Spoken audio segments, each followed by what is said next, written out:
Good morning, everyone. My name is Seth Reisinger, and today I will be giving my presentation on Think Fast, Talk Smart Communication Techniques by Matt Abrams.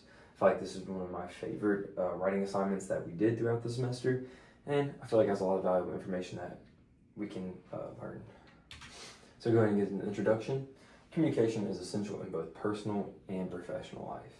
Then Matt Abrams offers tools for improving communication through anxiety management, structured speaking, and conversational techniques. All the things that we will talk about today as we go through the PowerPoint. So go ahead and get into it. Reframing from public speaking anxiety. 85% of people feel anxious before speaking. I feel like I'm one of those people. Before I give a speech in front of a crowd, my fraternity, for the football team that I work for, anything like that, I feel a knot come in my stomach and I get a little bit of anxious before we actually get into it, before I actually get into the speech. Anxiety can be useful when managed, and then embrace stress instead of resisting it. Reframe the audience as a conversation, not a performance. I want to go ahead and highlight the reframe the audience as a conversation, not a performance. I feel like this is something that will come up.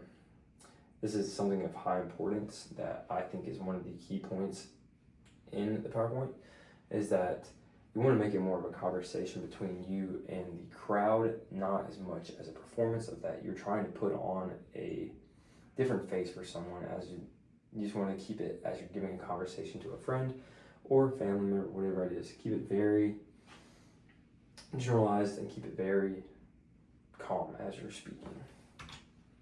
And then my experience with speaking anxiety.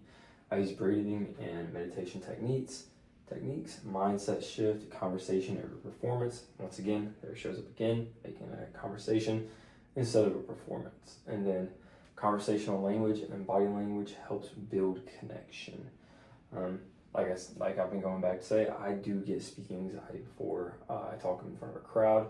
Using breathing and meditation techniques, more visualization of knowing what I'm about to say helps me slow down my thought process and give a good PowerPoint speech. And then we talk about conversation performance. It's just something that needs to keep getting highlighted as it's very important. Conversational language and body language help build connection. Body language is something that's very important when you're giving a public speech, as you don't want to give off bad body language and people will think you're upset in your speech or anything like that. Becoming comfortable with spontaneity. Speak naturally without overthinking.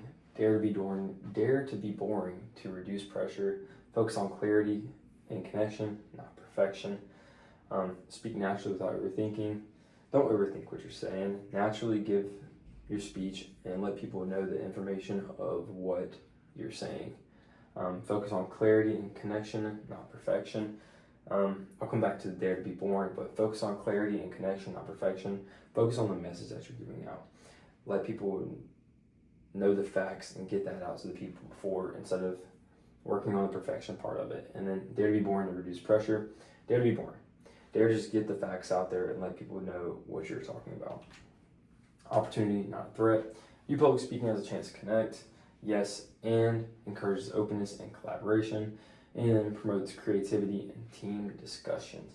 View public speaking as a chance to connect. Keeps going back to the overall message of, if you're doing it very naturally, is a chance for you to connect as a conversation.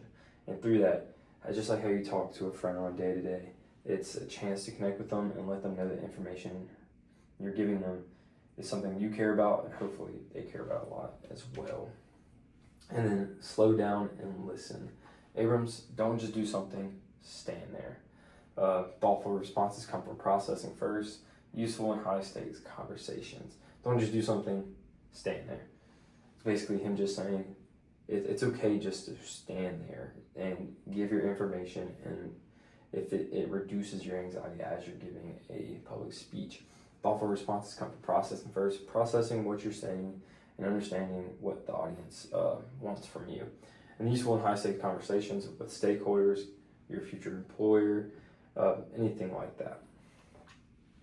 Organize the messages for impact, problem, solution, benefit, what, so what, now what, and then increases clarity, retention, and engagement.